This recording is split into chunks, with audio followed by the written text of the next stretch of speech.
Go. All right. Well, good morning, Alan.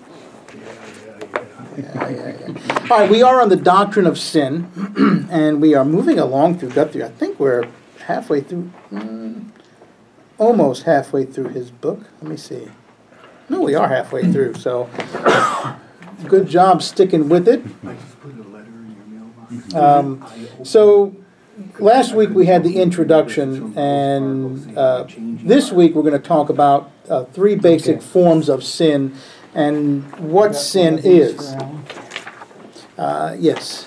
Here's one for you, Sal. Do I have to pay extra? Yes, he'll be charged. Yes. It'll be on your account. So, we can best understand the meaning of sin as self-destructive breaking of relationship with God and other people by looking at some of the forms in which it appears. So, this is important to think about this statement. It is self-destructive breaking of relationship with God. As Paul understood sin, sin was anything that was between you and God. Mm-hmm. So anything between you and your Creator, right? We have this concept of sin as this like shadowy little thing that kind of creeps around corners and sneaks in. And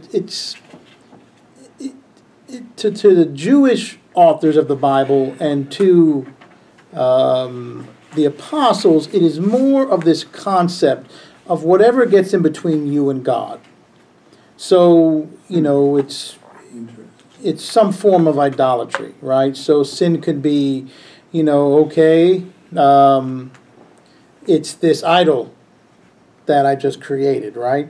Or it's this feeling, it's pride, right? It's my ego, it's I don't know, it's alcohol, it's gambling, but it's all of these things have one thing in common, and it's something else now takes the place where it gets in between, good morning, you and God. And so when we think about the definition, good shot, of what a biblical understanding of sin is, it's something that gets in between you and God. So that's the first thing we have to understand about sin, right?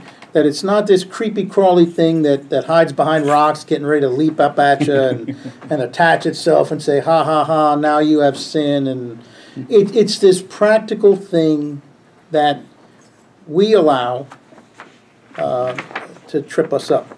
So the first thing... we allow it to get between us and God. Correct. That's interesting. I never looked at it that way. Yeah. It's very practical. It's extremely practical. In the males walk, especially in the kids, they talk about sin. Yeah. We don't say sin. We call them obstacles to grace. I love it. I love it. Very reformed. Obstacles to grace. And that's what sin is. Wow. It's an obstacle that many times we place there. Jesus called them, what did Jesus call them? And Paul, I think, calls them these things too sometimes. Stumbling blocks. Mm-hmm. Yeah. And I think it's a phenomenal term. We think of a block, and what do you do if you're walking and you don't see a block? You stumble. Yeah, you stumble. If you're lucky, you catch yourself. But it's something that trips us up, something that gets in our way. Okay, so the first section, and there should be three. Yes, good. As A, B, and C. The first one is sin as disobedience. So Guthrie opens up and says, if we are correctly to understand sin as disobedience, however, we must be very careful to understand the law of God in the radical sense in which Jesus interpreted it, and not in the way moralistic, legalistic thinkers since the Pharisees have always understood it. What God's law requires is ourselves, our hearts, to use the biblical terminology, not just certain external actions. All right? Remember, with Jesus, it's always a matter of the heart. Always, right? Actions are important, right? Somewhere James, or the author of James, is rolling in his grave saying, wait, no, actions are important. And they are important, right? I'm not brushing that aside. They are important. But remember, for Jesus, it's a matter of the heart, right? It's always an understanding of what's inside, right? So sin is disobedience. Sin is described as disobedience to the law of God. But how did Jesus interpret that law? Remember, as you know, we have four kind of, if you want to think in today's terms, like four biopics about Jesus in the Bible, right? You've got the four Gospels. And they give us a window into what Jesus was like, right? And so every time you hear in the Bible Jesus say, you have heard it said this, but I say this. What is he doing? Reinterpreting. Yes, he's reinterpreting the law. And there's only a need for reinterpretation when what's going on? Misinterpretation.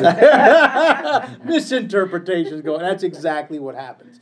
So when Jesus is, confronted, right, his adversaries, and they're always, oh God, it's almost like a war of attrition, like they're just nipping at him the whole time he's ministering. Hey, why are your disciples working on the Sabbath? Why are you healing on the Sabbath? How dare you say this? Who gives you the authority to do that? Right? It's this continual thing. And it's between this and the people pressing in on him all the time. I don't know how he doesn't need an actual vacation. I'm going to go spend some time in prayer with the Father for a week. 3 days. Jesus gets like, Jesus gets like an hour or two of prayer. 3 days. That's funny. But yeah, so he is reinterpreting a misinterpretation continually. So when we think about sin described as disobedience to the law, it is Jesus reinterpreting it. Because what the religious leaders had in mind is something totally different than what Jesus had in mind. And that's not just with sin, but that's with a lot of things within the Bible. So the first thing that Guthrie brings up, they're matters of the heart. Right? Where is your heart in all of this? It's not just, hey, little Johnny did that or little Susie did this. It's not what it's all about. Well, what's going on inside of you? What's going on in your heart? What's causing the individual to do these things? Right? It's not just breaking the 10 Commandments, but also in pious forms. Right? And Jesus had a term that he liked to use when people were overly pious. What did he call people? Or how did he describe their actions? When they were overly pious, like overly religious, or they thought that they were, Hypocrites? Well, yeah. Yes, hypocrites. Yes, that fits. That's one. Yeah. The term I'm thinking of is, and I just lost it. Boy, I'm turning 45 this year and it's showing. Self-righteous. Oh, of course. Right. Yeah. So when someone is overly pious, right? I love thinking about the parable, right? When at the temple. Yes. Yes. And there is, I'm trying to remember if it was a tax collector or a publican. Yeah. It was someone who was I think that's in beating John. themselves. In John. Is it in John's I gospel? think so, yeah. And he says, God forgive me, for who I am and what I am. And then there's, of course, the teacher of the law saying, thank you, God, for not making me like him. So in a roundabout way, the individual who is saying that, believes that, this is proper. This is the proper way of thinking. But, who is actually humbling themselves in the parable? Because Jesus at the end says, guess who went home forgiven? Yeah. Pretty much. Yeah, exactly. Exactly, right? So it's not just about breaking the 10 Commandments. It's about being overly pious, right? Because sin happens with people who think they're doing the right thing or doing God a favor in ways, right? Or playing God. You know, and I use that, and I don't use that term lightly because I think lots of people like to do that. Lots of people like to play gatekeeper. You're not in. You're not accepted. God doesn't like you. God doesn't like your kind. You hear that and you hear it. If you don't hear it, listen. You'll hear it. You will hear it. Hopefully not in our circles, but you know it's everywhere. It's everywhere. We love to be gatekeeper, and this is the danger of serving within the church and trying to be a gatekeeper as if this is some country club that we decide who's in and who's out. That works fine for country clubs, but it does not work for the church. We don't have that ability. I don't know who would want that job. I don't want that job. Now, as a minister, I don't want that job. That's God's job, right? We are to be welcoming, and you know, whoever walks through our doors, who wants to spend time, who wants to learn, who wants a relationship with Christ, it's not our job to push people back. So the danger's not just the people. Again, we get this idea about sin, right? Ooh, it's creepy, it's this, it's that. Well, no, it can also slip in the overly pious, right? So it's not just people who are breaking commandments, but it's people who are being overly religious. All right, you have had it heard, and we hear it a lot of times in our confessions, where you will hear the readers say, you know, especially in a confession, "Forgive me for the sins that I have, forgive me for the things that I have done, and for the things that I have not done." Right. So it comes in so many different forms. It could be, "Hey, look, I wronged my brother, or I wronged my sister," or "Forgive me because I didn't say anything when I should have said something." Right? And this has many modern different examples. I mean, you can look back and say, oh gosh, I mean, we can think of so many historical examples. You know, whether you look back and say, we find examples of apartheid, right? Whether in the Middle East or South Africa, we can say the Holocaust. How many people turned their heads?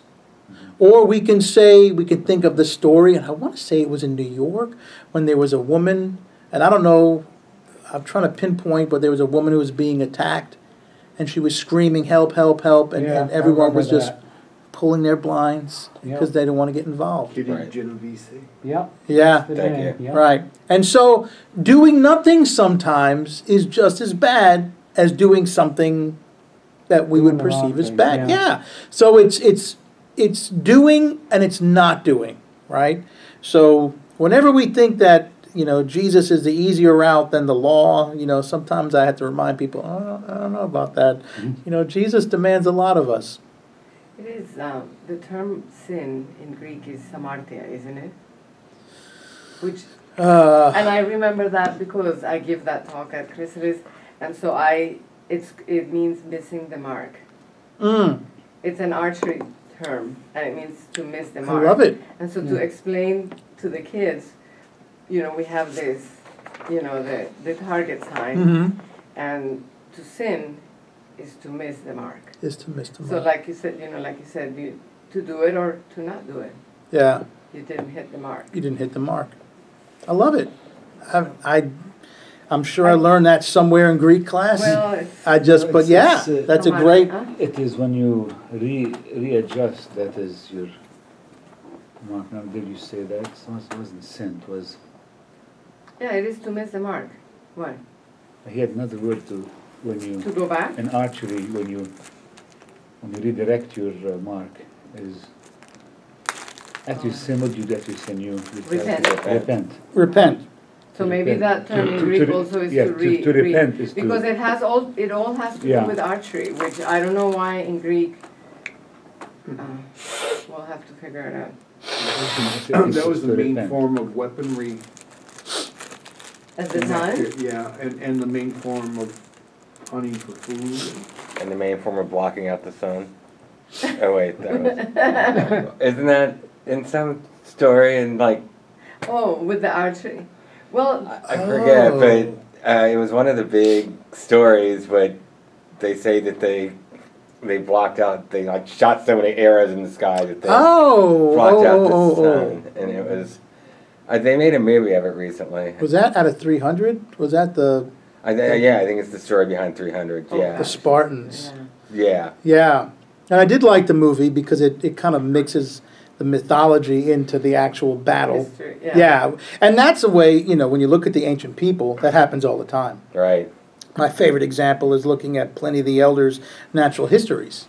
And there's some fantastic stuff in that book. It talks about beekeeping and what type of flowers to use to produce what types of honey. And then you flip the page and it talks about a cyclops.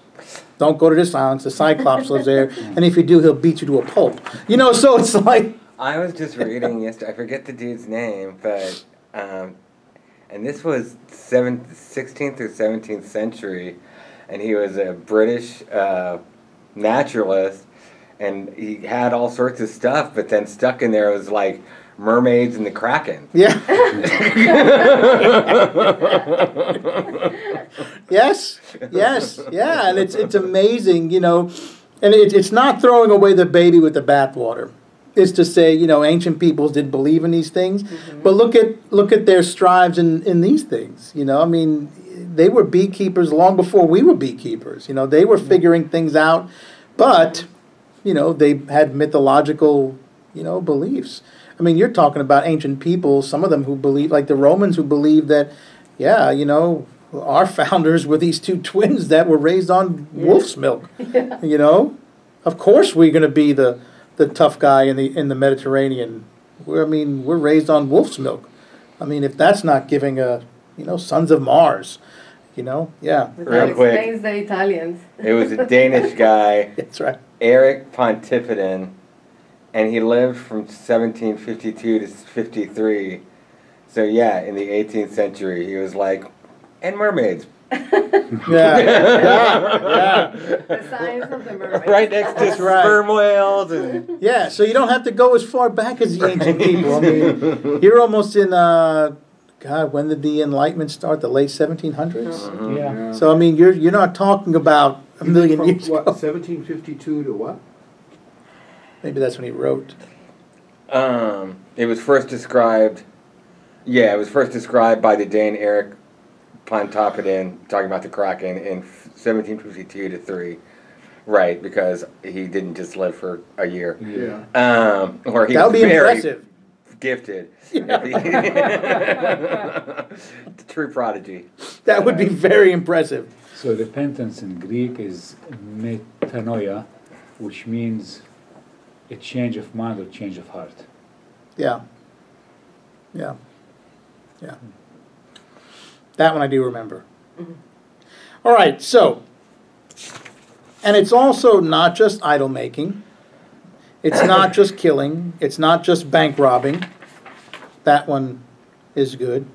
All is disobedience to God, right? So when we think about sin as disobedience, it's a lot more than just what we would say, ooh, that's a big one. Ooh, yeah, it's also these small things, where God says, don't covet what your neighbor has off the 10 Commandments. Or how about Jesus would say, loving your neighbor as yourself? When you don't do that, it's a sin, right? So it's these small things too. It's lots of things. And, we don't, really talk about so much original sin as Augustine did. But as Reformed theologians, we talk about this broken condition that all of creation has to put up with, right? That we deal with. So even as going back in chapters ago with Guthrie saying, even when we try our best, we're still slipping. We still make these mistakes. And so disobedience is not just these big things, right? But it's also small things that happen all the time. It's also the small things that happen every time. And if we think about our daily, one of the things that I love doing every now and then is think about what you do during the day.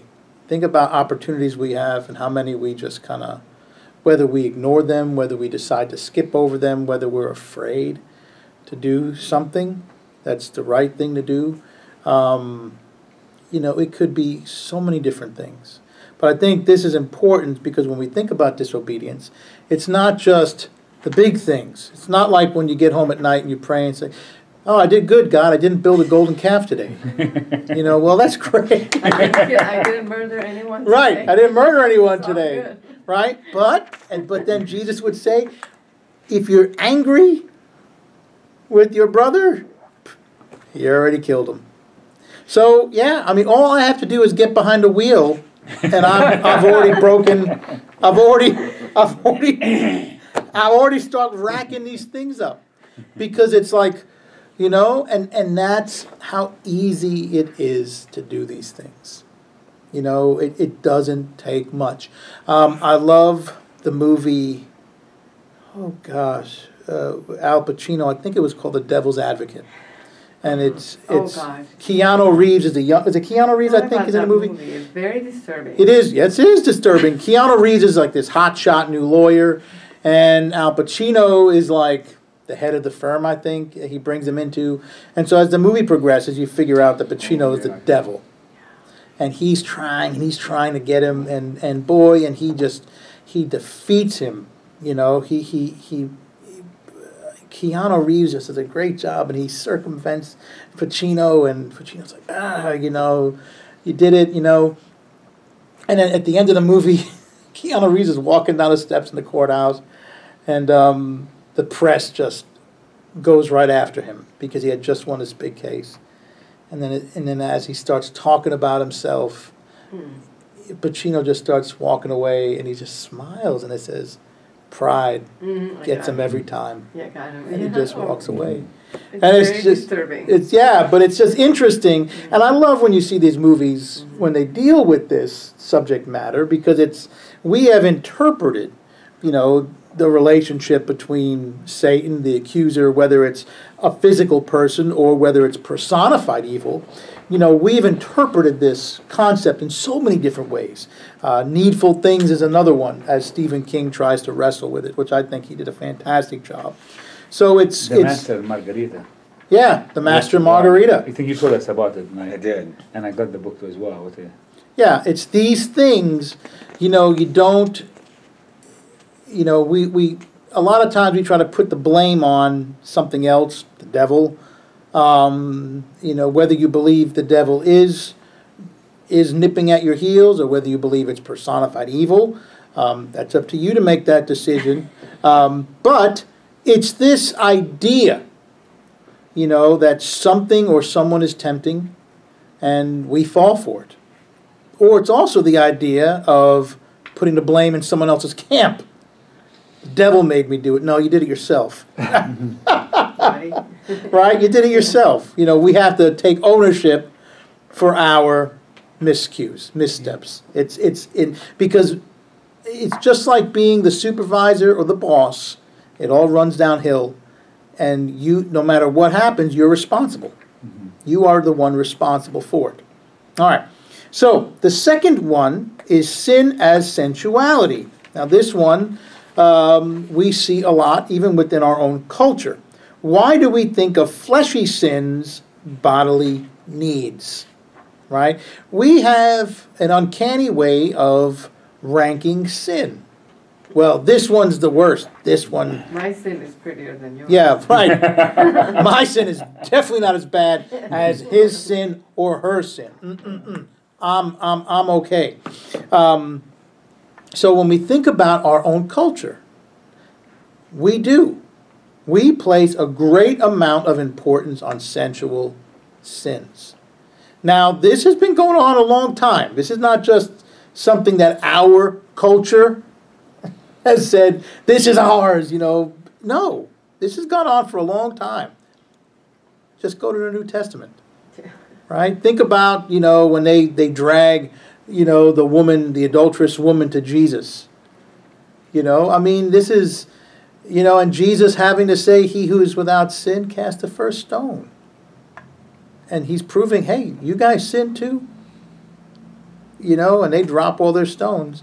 Now, the story's more complex than that. There's no one, where is the male involved, so. What the heck was he drawing? Yeah, what was he writing in the sand? Yeah. Why didn't you just pay more attention? I wish we have the unabridged version. I know. Because Jesus keeps, crouching down and. But in lots of these, isn't it? Some people think this is an addition to later text, to earlier text. It is. John 8 is. Some of the earlier manuscripts don't have John 8. Don't have it, so people think maybe it was added at a later They think it was added, or it's a story that made it in later on. Yeah. So it doesn't mean that it has less validity. Yeah. It just means that some of the earlier manuscripts don't have it. Which, it's a great story. Right. It's a great narrative. I mean, and it definitely pulls from, it definitely pulls from Jesus's ideology and philosophical understanding of what it means to sin. But we have this uncanny way, like the sensual sins. Sensuality is it's a soft spot. It's something that we are all like, but why? So Guthrie says, one, greater visibility. It is safer to talk about these than social injustice, which is far more strongly emphasized in the Bible. Mm-hmm. All right? So one of my professors, who we actually used part of his book in one of my earlier discussions in this pastor's class. He was great. He left Columbia. He's now at Duke Divinity School. Gustavo? No, Chuck Campbell. Uh-huh. He was my preaching professor, homiletics professor. Great guy. And he said, the sensual sins are easy marks, easy targets. Because, like, for instance, if we talk about something like homosexuality, it's an easy mark. Why? Because I'm straight. Mm-hmm. That's something I don't ever have to worry about as a straight male. My sin is prettier than yours. Right. Look at me. So I don't have to worry about that, so therefore that one is the worst. Right? Meanwhile, I have my own host of things that I deal with, that I struggle with, but because this is something that I don't have to worry about, it's that one. Right? So Campbell will say, or Campbell did say, it doesn't work like that. All you're doing is deflecting. And you're not looking at yourself. You are busy looking at someone else. I don't gamble, so gambling's the worst. I'm a teetotaler. It's alcohol. You following the model? Mm-hmm. It's being able to find an easy mark. Now, if I like, tobacco, I'm not going to talk about it. I might say, I struggle with this. Mm-hmm. Oh, you don't struggle with but this. But at least I don't drink. But at least I don't drink. Right. You hear people say that. But at least at least I don't do this. And it can be a host of different things. It could be, remember what sin is. It's anything that's between you and God. You could watch too much TV. It's sports. Right? I don't go to church because my kids have a million soccer games. It's everything. And I'm not pointing fingers. What I'm trying to do is to show that... When Johnny starts doing soccer, you're going to start no, church. All right. That's what he thinks. He'll be in church. And I guess that's where the rebellion will start. Yeah. So, started with soccer. Right. It'll start with him wanting to do things on Sunday morning. Mm-hmm. So when we look at things, it's not that... We must be careful not to say, yours is greater than mine because... I don't have to worry about that. It doesn't work that way. It does not work that way. Whatever is in between you and God, it's, it's looking at the man in the mirror. Worry about your own household. And again, think about what the religious leaders, they're continually going after Jesus, and it's almost like Jesus saying, Why? Why are you coming after me? Look at yourselves. Worry about your own households. So when we think about it, it is safer to talk about some of these issues than social injustice. He's a tax collector. Why are you eating with him? Why are you reclining at the table with him? Now, this is not a sensual sin, but this is something that the religious leaders say, well, we're not tax collectors. Why are you eating with these people? Don't you know who they are? Jesus, like, of course I know who they are. You know, really, you know, I invited them, you know, well, I invited myself to eat with them because that's what he does. That's what he did. All right, so that's the first thing. The second thing is pass the buck, blame the flesh, back to the Plato folks. What are we talking? What does that mean? Well, Plato being the dualism. Yeah. Is that the term? Yeah. Yeah. What's body the and soul are good? What about the body? body bad, You soul got it. good. Body bad, soul good. And there's this concept that Soul good. soul is good, right? It's all good. It's No, all good. not Saul good. Saul good like Saul Goodman. Yeah, Saul Goodman. I get the reference. I get the Breaking Bad reference. Yeah. No, but it's Plato who had this belief, philosophical belief. Remember, we talked about Platonism, that the soul, which is indwelling in the body, or actually imprisoned by the body, is pure goodness, and the body is just evil, right? It's this prison, right? And so as the gospel meanders around the Mediterranean world, it encounters these things, right? And the gospel picks up, right? The story picks up lots of things that it never had before. You cannot, it's happened, it continues to happen. Good luck keeping this stuff out. It's very, very hard. But this is part of what happens, right? Because as the gospel moves, it picks up some of the cultural flavor of whatever culture it encounters, right? There's a reason why we have a Yule log at Christmas time. Mm-hmm. And it has nothing to do with Jesus in a manger. There's a reason why rabbits, chocolate bunnies are on our Easter baskets on Easter morning. And fertility has nothing to do with Easter. Or Easter itself, the term Easter really has nothing to do with the resurrection. But this is how the church has developed. And says, okay, you want to come in, we want you in, yes, you can take some of your culture with you. And it's been a genius of the church. Whether you agree with it or disagree with it, it has helped the church grow literally exponentially because, again, it's like Paul going to the Greeks and saying, oh, look at all these statues you have. I could see you're religious people. Oh, and look, you have one to an unknown God. And, oh, you guys are in luck. I just happen to know who this is. Right? No, Paul, yeah, and that's how Paul does. Paul doesn't walk in there and say, look at all these statues you have, you pagans. You're all going to burn in hell one day. Now let me tell you about Jesus. Yeah, that's it. Right at that point, the switch would have turned off in their heads and said, how do we get rid of this lunatic? Yeah. Stone him. Stone him, right. Just another place where Paul would have been stoned. Athens. Right? So, but Paul doesn't do that. Right? Paul does not do that. So it's passing the buck. It's blaming the flesh. It's back to Plato. It's easy to blame something else, right? You blame something else just like you blame, you go back to the first section that we discussed this morning. You put the blame on something else. Thank God I'm not like him. Thank you for making me like me and not like that sinner. Or that sinner, or that sinner, or that sinner. Well, look at yourself. Huh? That song by Michael Jackson, The Man in the Mirror. Start with the man in the mirror. It's a beautiful song. I love that song. But it's powerful. Start working with the man in the mirror. Don't worry about anyone else's household. Worry about your own household.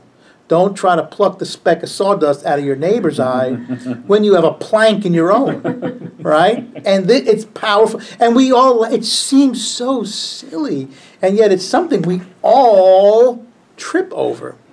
Yeah. There's a reason why Jesus makes it, so outrageous. Because it is outrageous. We should think of it as outrageous. Because as we're sitting there, oh, I can't believe you're doing this. I can't believe you're doing. Meanwhile, look at what we're doing, right? And this is what Jesus is trying to get across to his followers, to his audience. Worry about yourself. Worry about your own household. It's part of what when you look at the pastoral letters, and when he's talking about if you want to be an overseer, if you want to be an elder, a minister, you have to be able to care for your own house. You can't care for your own house. How could you care for God's house? You can't do it. You can't do it. You have to be able to manage what God has given you. And to me, that's hugely important.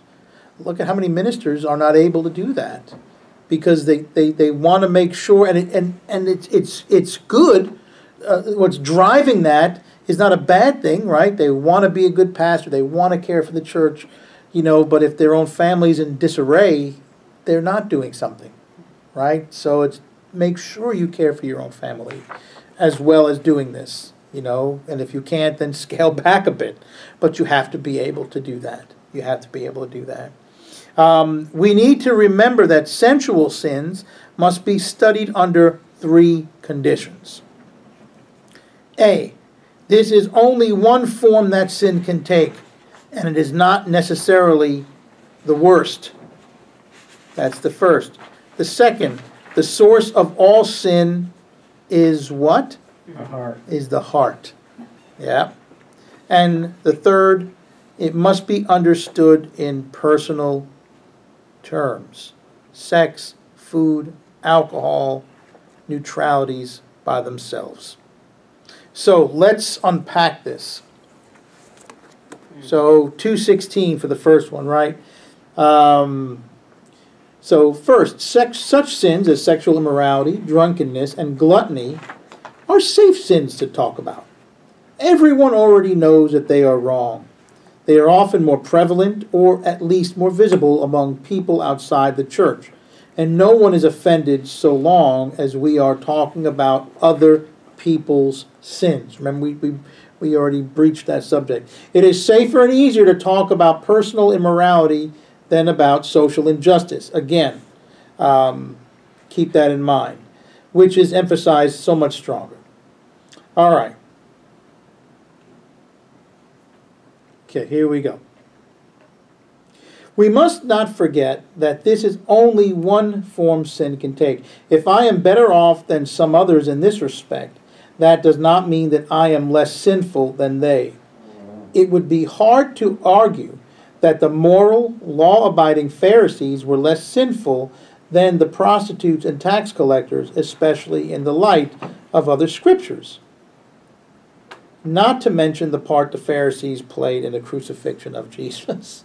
So, all right, so the Pharisees would say, she's bad, she's a prostitute, or he's horrible, he's a tax collector, he's a servant of the Roman state. Okay, bad. Okay, they're doing things that, that they feel is against God's law, and some of that has merit. But it ends our section with saying, what do they end up doing? These self-righteous individuals, they end up nailing an innocent man to a cross. Or they're part of it, right? It's not just the Jewish religious leaders. It's also the Roman state, right? So it's both the Jewish leaders and the Gentile leaders are involved with that. But they're part of that. They're part of that. So it's like saying, oh, look at her. She's a woman of ill repute. Look at him. God is a tax collector. Don't associate with this guy. We're much better than that. But we're going to help nail you to a cross. Even though the sins you feel you're committing are not, worthy to be killed for. We're going to do it anyway. Right? So, again, this is not the only form the sin can take, and it's not necessarily the worst. So you look at the example with the religious leaders, it's these people are bad. Your disciples are eating heads of grain. They're working on the Sabbath. You're healing on the Sabbath. It's these bodily sins, boom, in your face. We see them. We see them. But when you think about the sins of the religious leaders, especially towards the end of the Gospels, they're there too. And they might even be worse. They are worse, right? It's so bad that Jesus has to say, Father, please forgive them, for they know not what they do. Right? So again, they're worried about people around them.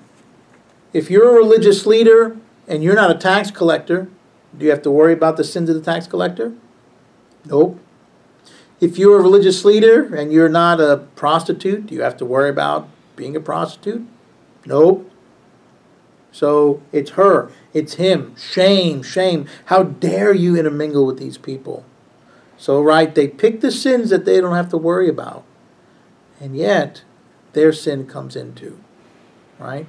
They, within the drama of the narratives, there is sin on their side as well. So when he says, forgive them, for they know not what they are doing, is this legitimate defense? And I'm not being flippant about this. If you don't know that you're You mean, are they sin, ignorant? Yeah, if you're ignorant of the fact you're committing sin, does that not make you sinful in front of God's eyes? That's a great theological question, Suhail. That's a great theological question. I don't know. I think that he feels that they know exactly what they're doing, but they don't see him as the Messiah. So if they just saw him as someone maybe who is breaking the Mosaic law, blaspheming, then maybe there would be, ignorance involved if they don't see, or if their hearts have been hardened to where they don't see or don't understand. That's a great question. I'd have to look at it deeper to understand more. But yeah, that's a great question. I mean, it's when you think about it, he's willing to forgive or ask for their forgiveness, even though they nail him to a cross, even though he's nailed on that tree to die. He's asking them to be forgiven, which to me I think is extremely powerful. Even, not looking at it in a theological way, but looking at it as, wow, he's in way forgiving them for what they've done to him, and asking Abba to do the same. So, yeah, that's a great question. I'm impressed. Very theological. Yeah, good student. Hey. I have kind of to share. Yeah. It was because it was an epiphany for me some time ago. I'm talking about movies. The Devil Wears Prada. Yeah. It's the glamorization of sin. It's a really, really good way of hiding it, because we are so programmed to see sin as ugly and dirty, and the devil, the red devil with the fork saying, I am the devil, I'm going to get you. That's right. Because people have all these ideas of Dante. the devil. Dante. Yeah, exactly. Yeah. But then there is this glamorous way of making it look pretty and rich and clean and sanitized. That's right. And it gets you. And by the time you wake up, you're in, all the way in. All the way in. And I wonder, if that's a way of seeing the leadership. I mean, here they are, clean, in a nice place, educated, sophisticated. Yeah. But then there is a prostitute. That's right. Look at her. Dirty. Dirty. Poor. Right. Uneducated, but I am Right. the doctor of the law. That's it. Right. So it hides really, really well. It does, yeah. I think it's a great, and I look at what Jesus calls them, whitewashed sepulchres. Yes. You look pretty on the outside. You look great on the outside, in fact. But what's inside a sepulcher? A rotting corpse.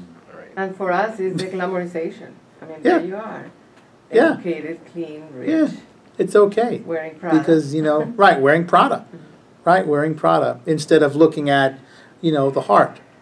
And maybe this is why Jesus emphasizes the heart so much. Yeah. It's all matters of the heart. What does your heart say? Conversion. It's a matter of the heart.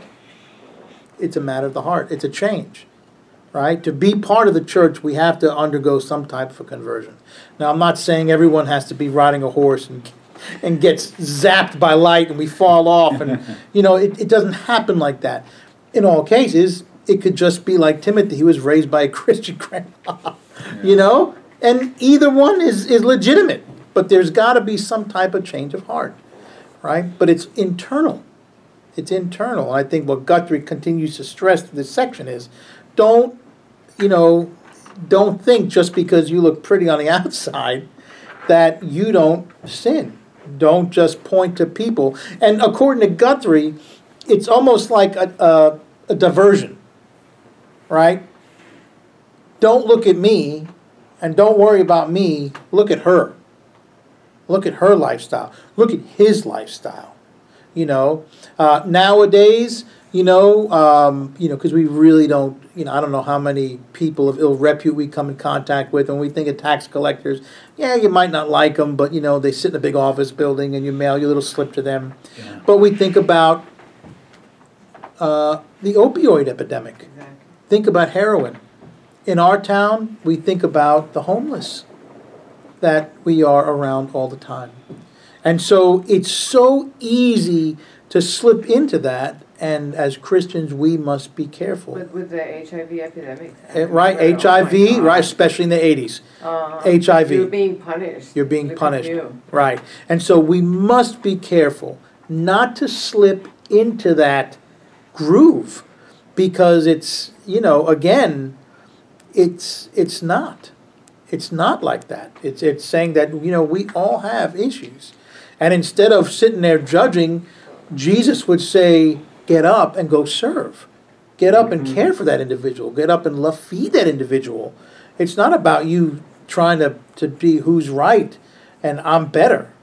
Because we know for Jesus that doesn't fly at all. That's just a direction a move in the wrong direction. So it's go serve, go love. So even though we might say, well, we don't really have tax, how does this apply to us? Oh, you can find so many things, so many examples.